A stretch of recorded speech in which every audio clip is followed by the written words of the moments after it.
Olá a todos que acompanham o TN Online pelo site, pelas redes sociais. Estamos recebendo hoje a deputada federal Luísa Canziani, que veio a Apucarana cumprir a agenda política e também está trazendo uma novidade interessante aqui para a cidade. Luísa, obrigado pela visita.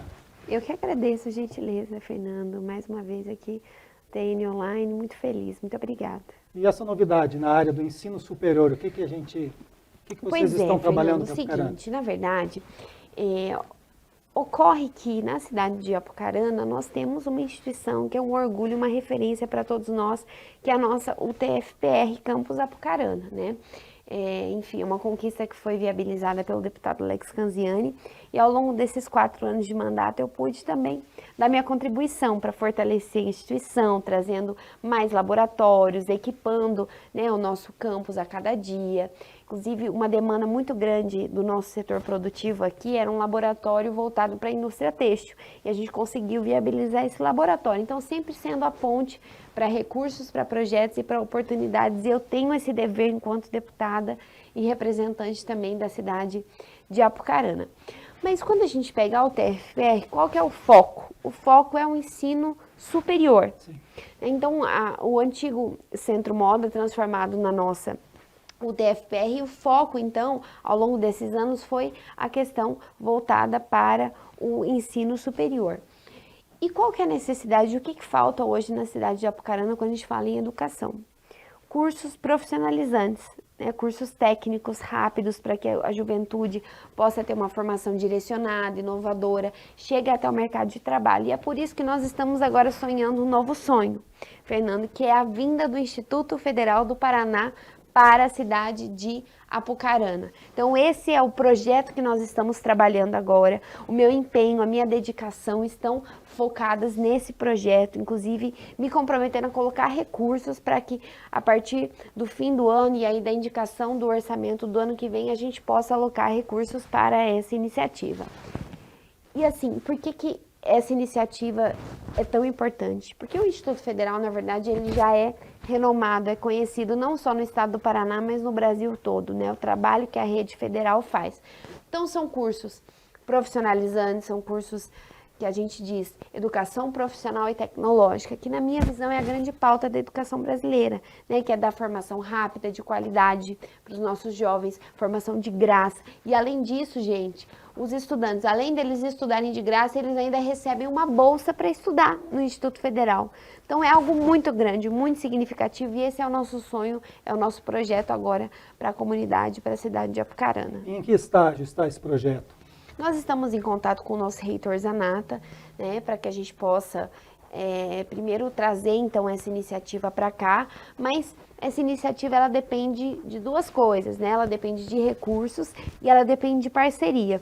E nós então já vamos viabilizar os recursos, vamos trabalhar para viabilizar, vamos colocar inclusive, né, no orçamento do ano que vem a questão dos recursos para essa iniciativa e a parceria que nós haveremos de trilhar é com a UTFPR, porque o que acontece? Nós vamos fazer com que nesse estágio inicial, né, porque primeiro a gente vai iniciar os cursos, vamos iniciar o Instituto Federal, vamos iniciar a questão do centro de referência aqui para a cidade. Então, inicialmente a gente pretende usar a equipe, os equipamentos, os laboratórios da nossa UTFPR. Então, depende de recursos e de parceria. A UTFPR é parceira para todos os bons projetos em prol da cidade, da educação.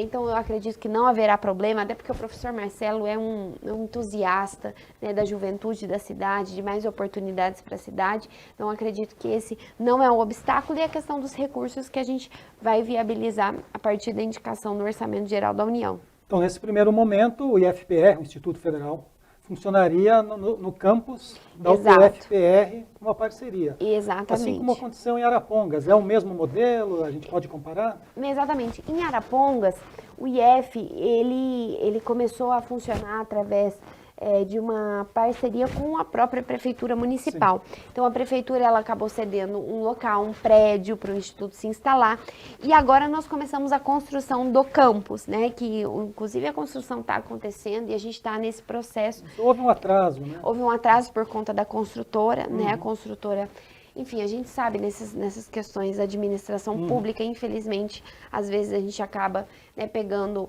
uma construtora que Gente, construção civil nesse momento super complicado, né? Mas foi uma construtora que acabou tendo que deixar a obra e é por isso que daí nós temos que fazer todo um prazo de nova licitação. Isso exige tempo, exige burocracia, infelizmente, né? Então, nós estamos nesse processo lá em Arapongas, mas muito em breve vai estar pronto, né, o campus, a etapa inicial do campus para que a gente consiga levar os estudantes para lá e consigamos desenvolver não só a cidade de Arapongas, mas toda a nossa região. E essa ideia aqui em Apucarana, a gente começar em parceria com a UTFPR, assim como é feito lá em Cornélio Procópio. E depois a gente batalhar para um espaço específico. Exatamente. Né? E aí um campus, que é isso que nós queremos, é o nosso sonho grande, um campus também para a cidade de Apucarana. É um processo natural, começa a funcionar, Exato. depois se consolida e ganha uma unidade própria. É isso, é Esse isso. é o objetivo depois, né? É isso, então a gente precisa consolidar, né, fazer com que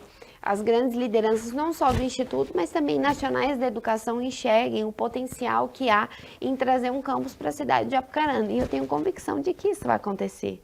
Né? Você acredita que isso ocorra a partir do ano que vem, já seja possível? A questão da implementação do centro de referência, sim. Né? Mas a questão do campus, aí é um processo que depende de uma autorização, de uma portaria ministerial. Né? Então, tudo isso vai depender de como vai ficar a gestão no Ministério da Educação. Então, isso é um processo mais demorado. Mas a vinda do Instituto Federal, a gente acredita que em breve, né, a partir das indicações dos recursos no orçamento do ano que vem, eu acredito que no ano que vem a gente já vai conseguir concretizar esse projeto. E seria uma grande conquista para Apucarana. Certamente. Porque pensa, Fernando, a gente já está aqui no ensino superior com uma formação de excelência reconhecida por todos nós, que é a nossa UTFPR. Então a gente vem com ensino profissional e tecnológico. Então nós vamos estar aqui oferecendo o que há de melhor em termos de formação, de conhecimento, de aprendizado. Né? E a questão do ensino profissional e tecnológico, eu sempre digo, é o caminho, é a pauta da educação brasileira atual. A gente pega 2 estudantes, um que não tem ensino profissional e tecnológico e o outro que tem. E tem 1 ano de ensino profissional e tecnológico. Esse que tem uma renda 20% a mais do outro que não tem. Então, assim, é um mundo de oportunidades, porque a formação ela é rápida, ela é direcionada para que o setor produtivo, que o mercado de trabalho precisa. Então, o estudante ele sai do curso profissionalizante já com local para trabalhar, já empregado, né? Porque está faltando mão de obra qualificada no Brasil, especialmente para a área da tecnologia da informação. Essa escassez, ela existe muito fortemente também aqui na cidade de Apucarana, e eu tenho conversado com alguns empreendedores sobre isso aqui da cidade. Então, assim, é natural que a nossa cidade tenha um novo boom. Por que eu digo isso? Porque quando a UTF veio para cá, já foi uma grande transformação. Eu tenho convicção de que com a vinda também do Instituto Federal vai ser uma nova revolução aqui na cidade. E os estudantes que se formarem no IF, eles podem dialogar com a UTFPR e continuar os estudos. Com também. certeza, Porque nada eu acho que impede. é importante também valorizar o ensino superior. Claro, não nada ficar impede. apenas no ensino Com certeza. técnico, né? E aí, essa é a ideia. Não é trazer uma competição para o ensino superior e profissional e tecnológico. Não, e a gente agregar, né? Que bom se o estudante tivesse não só o ensino superior, mas o ensino profissional e tecnológico, casado com o ensino médio, né? Quantas oportunidades a gente não pode trazer, juntando essas 2 instituições. Então, eu tenho certeza que, assim, com a vinda do Instituto Federal, com o fortalecimento a cada dia da nossa UTFPR, que a gente nunca pode esquecer a UTFPR, o nosso campus, né, o quanto ele faz a diferença na nossa cidade, na nossa região. Então, com essa união de esforços, a gente vai conseguir dar mais um salto de desenvolvimento para Apucarana. Aproveitando a sua presença aqui em Apucarana, a gente gostaria de fazer um balanço da tua atividade parlamentar. Você é a deputada federal mais jovem. Como você avalia essa sua experiência, seu primeiro mandato? Olha, eu me sinto muito honrada, né? Até porque o Vale do Ivaí, a cidade de Apucarana, me conduziu até lá, sabe, Fernando? E eu sempre digo, onde quer que eu vá, eu levo Apucarana com muito carinho, que foi uma cidade que ao longo dos anos acolheu meu pai, Alex Canziani, me acolheu e me deu a oportunidade de estar em Brasília com uma votação muito expressiva aqui na cidade. Então, graças ao povo de Apucarana, aos nossos amigos, parceiros, que nós fizemos história, porque fomos a deputada mais nova da história do Paraná e eu pude assumir a presidência de uma comissão no meu primeiro ano de mandato. E eu fui a presidente de comissão mais jovem da história do Brasil. Então, ninguém tão jovem havia assumido a presidência de uma comissão na Câmara. Sabe, Fernando? E além disso, nós pudemos, ao longo desses 4 anos, também ter grandes conquistas. Eu sou, Fernanda, a única deputada, a única brasileira da história a integrar um grupo de jovens parlamentares da ONU. Então, essa é uma conquista de todos nós, é uma conquista de Apucarana, do Paraná, né, do Brasil. Além disso, fui eleita a melhor deputada em defesa da educação no ano de 2020 pelo Prêmio Congresso em Foco. E também pelo Prêmio Congresso em Foco, fui considerada uma das 10 melhores parlamentares da Câmara dos Deputados. Então, nós temos também o DIAP, que a gente até brinca que é o Oscar dos deputados, que ele seleciona os 100 cabeças do Congresso Nacional, entre deputados e senadores. Então, são 513 deputados e 81 senadores. E eles selecionam os 100 mais influentes. E eu também pude integrar essa lista, né, como uma das deputadas, uma das poucas deputadas do Paraná a integrar essa lista. Então, isso é muito gratificante, né, e nos dá ainda mais força para que a gente possa continuar essa luta, mostrar que uma jovem com muito trabalho, com muita dedicação, com muito empenho, pode representar as pessoas, pode fazer um mandato de excelência, pode viabilizar recursos, projetos, pode encampar e defender pautas importantes lá em Brasília. Você agora, a gente está chegando numa reta de pré-campanha, digamos Isso. assim. Como que você avalia a receptividade e planeja aí a disputa eleitoral deste ano que você vai concorrer à reeleição? Né? Olha, muito boa receptividade, né? As pessoas têm me acompanhado, até porque eu sou jovem, então eu fico muito nas redes sociais. Então, estou sempre nas plataformas e pude, ao longo desse tempo, também mostrar, né, um pouco da nossa atuação lá. Tentei mostrar muitos bastidores de como as articulações, os projetos acontecem. Então, muita gente pôde me acompanhar ao longo desse tempo. Eu mesmo, nessa vinda aqui para Apucarana, eu encontrei, né, uma senhora que acabou falando de uma pauta, que é a pauta dos monoculares, que foi a Lei Amália Barros, que foi uma lei que eu pude relatar e liderar lá em Brasília. O que são monoculares? Monoculares são aquelas pessoas que têm algum tipo de deficiência em um dos olhos, né? Tem gente que chega até não ter um olho. E essas pessoas não eram consideradas deficientes. Então, assim, a gente vivia num país que uma pessoa que não tinha uma perna era considerada deficiente e que não tinha um olho não era considerada deficiente. E aí nós fizemos um movimento, aprovamos a Lei Amália Barros. A Amália Barros é uma amiga minha, que ela é ativista, blogueira, ela é monocular, e ela me chamou e falou: Luísa, nós temos que aprovar essa lei é muito importante para os monoculares. Para um monte de gente que está esquecida pela legislação. E aí nós batizamos a lei de Lei Amália Barros. E fizemos a aprovação, né, e pude ser relatora, e eu volta e meia, encontro as pessoas falando dessa lei que tem, que é monocular, ó, que tem um tio, uma tia, um sobrinho, que é monocular. Às vezes as pessoas não sabem, mas tem bastante gente nessa Muita situação. gente. E isso é muito gratificante, não tem nada mais gratificante que você encontrar alguém e falar: poxa vida, o trabalho que você fez me ajudou, melhorou minha vida, mudou minha vida, transformou minha vida, sabe? Você também relatou um projeto bastante polêmico, que foi a questão da educação domiciliar, o homeschooling. Como é que você avalia essa discussão, que é um tema espinhoso, né? É um tema complexo, estava sendo discutido há quase 30 anos na Câmara. E aí eu sempre defendi pautas relacionadas à educação, e o presidente Arthur me confiou essa matéria, falando o seguinte: a Luísa, ela pode conversar com os dois lados, né? Conversar tanto com quem é contra quanto com quem é a favor e trazer um equilíbrio, uma tecnicidade para essa pauta. E aí o presidente Arthur me deu essa relatoria, me confiando de que eu traria um relatório equilibrado, né? E um tema que desperta paixões. Gente, um tema muito sensível. E aí fizemos um relatório, permitindo, sim, a educação domiciliar. Né? Para quem está nos acompanhando e não sabe o que é homeschooling, educação domiciliar, é quando o pai ou responsável, ele assume o papel de educar formalmente os seus filhos. Então, é ele o protagonista do conhecimento e do aprendizado. Diferente da escola regular, né? Que é a grande massa da educação brasileira, está na escola regular, onde os pais, eles são importantes no processo de aprendizado, mas eles não são os protagonistas, né? E aí, Fernando, tivemos esse desafio. E qual que foi o desafio? Você permitir, sim, a modalidade de ensino, mas trazendo balizas, trazendo restrições, porque a gente vive num país em que é assolado pela violência doméstica, infelizmente, pela exploração sexual infantil, enfim, tantas ainda situações tristes e constrangedoras que acontecem nos lares brasileiros. E é por isso que a gente, sim, vamos permitir essa modalidade de ensino, né? Tá na hora de a gente fazer isso.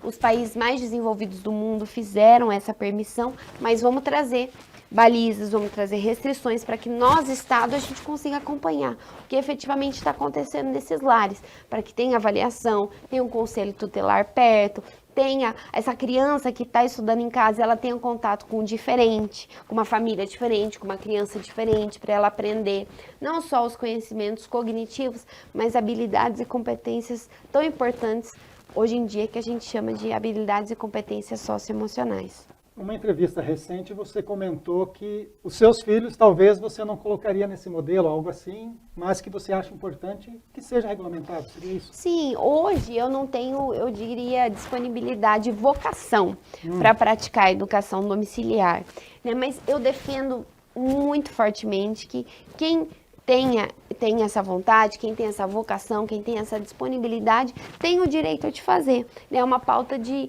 liberdade, religiosa, política, econômica, é uma pauta de liberalismo, sabe, Fernando? Então eu defendo o direito de quem queira praticar, que pratique, desde que também preste contas do que está acontecendo ao Estado, para não ter um desequilíbrio. Então é equilíbrio, sabe, Fernando? E é isso que na minha visão, a gente tanto precisa, sabe? Deixar algumas paixões político-ideológicas de lado e pensar em políticas públicas, pensar na boa técnica legislativa para a gente construir um país que dê segurança jurídica às famílias, sim, mas que a gente consiga proteger essas crianças e esses jovens também em educação domiciliar. Você falou dessa questão das paixões ideológicas. Vou aproveitar esse tema para a gente discutir um pouco a campanha eleitoral nacional, de modo geral. Você é deputada federal e a gente passou por um momento agora recente, que aconteceu em Foz do Iguaçu. Sim. A gente está vivendo um clima... Muitas pessoas estão assustadas. Tá. Como você avalia esse momento? Olha, Fernanda, eu confesso que eu também fico muito preocupada com o que está acontecendo no Brasil, né? Até porque eu faço campanha eleitoral, eu percorro os municípios. E na campanha passada a gente já sentia, né? As pessoas na campanha passada, elas já estavam cansadas, né, de, enfim, falsas promessas de uma classe política que acabou cometendo desvios, inclusive, né, mas que foi sancionada também. Então, a gente sentia na campanha passada já, né, uma indisposição grande da população, uma revolta grande da população que era natural pelo que estava acontecendo com o nosso país. E aí, a gente passa por aquele período e nós chegamos numa nova eleição em que os ânimos, eles estão ainda mais acirrados, né? E aí, quando a gente faz uma crítica construtiva de um lado, te taxam como se você apoiasse o outro lado. Então, tá tudo muito complicado, né? A gente vê brigas de família. Não sei se você já presenciou, mas brigas na família. Todos já presenciaram. Todos já presenciaram, né? Brigas na família, entre os amigos. E não é essa a política que eu acredito, né? A política que eu acredito é a boa política da construção de pontes, consensos, que a gente pode discordar das pessoas. Claro que a gente pode, mas sem maltratar os outros, né? Sem denegrir, enfim, as pessoas. Então, eu acho que, infelizmente, nós estamos vivendo nesse momento polarizado e eu espero, né, que a gente possa ter tranquilidade, paz, para que as pessoas façam as escolhas delas, façam as escolhas conscientes no que seja melhor efetivamente para o futuro do nosso país. Mas vai chegar um momento que é preciso tomar um posicionamento. Eu não sei como vai ser a postura sua na campanha, o seu partido, como é que vocês estão avaliando. Pois e vai chegar um momento que os partidos vão definir seus rumos e você faz parte. É importante até você perguntar isso, porque como que a Luísa Canziani está nessa questão presidencial? Na verdade, hoje a gente está no partido do nosso governador Ratinho, que é o PSD. E o PSD nacional, ele liberou a bancada. Então, cada estado vai se posicionar do jeito que quiser. E nós, então, estamos acompanhando nosso governador Ratinho e vamos acompanhar a posição estadual, né? Eu acredito que nos próximos dias o governador deva se manifestar, né? Eu acredito que ele vá,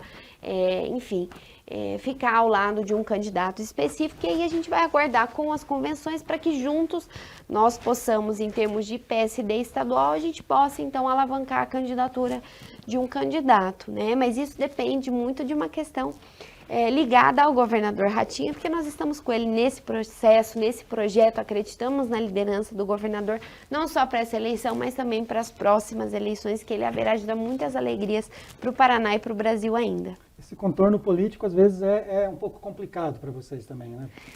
E as pessoas até ficam estranho, né? A Luísa não vai se posicionar, como que vai fazer? Mas é que a gente tem parceiros e bons parceiros, né? E política, eu acredito que a gente não faz sozinho, pelo menos foi essa a política que eu aprendi em casa. Né? A política a gente tem que construir com pessoas, com um grupo, agregar lideranças. E para a gente tomar um posicionamento tão importante como uma questão de uma eleição presidencial, a gente precisa construir isso não sozinho, mas construir isso com o grupo e com o nosso líder hoje, que é o governador Ratinho. Ok, nós conversamos com a Luísa Canziani. Obrigado pela visita, pelos esclarecimentos. E boa sorte nesse projeto, que a Apucarana tem muito a ganhar com o IFPR. Eu que agradeço a gentileza. E, pessoal, me acompanhem nas redes, mandem perguntas, sugestões, dúvidas em relação não só ao IFPR, mas também a outros temas. Né? A gente está à disposição de vocês, estamos no Instagram, no Facebook, enfim, em todas as plataformas, todas as mídias sociais. É Luísa com S, _Canziani no Instagram, e as outras redes vocês também conseguem achar com Luísa Canziani. Obrigado. Tá A gente volta a qualquer momento com uma nova entrevista aqui no TN Online, nas redes sociais e pelo site.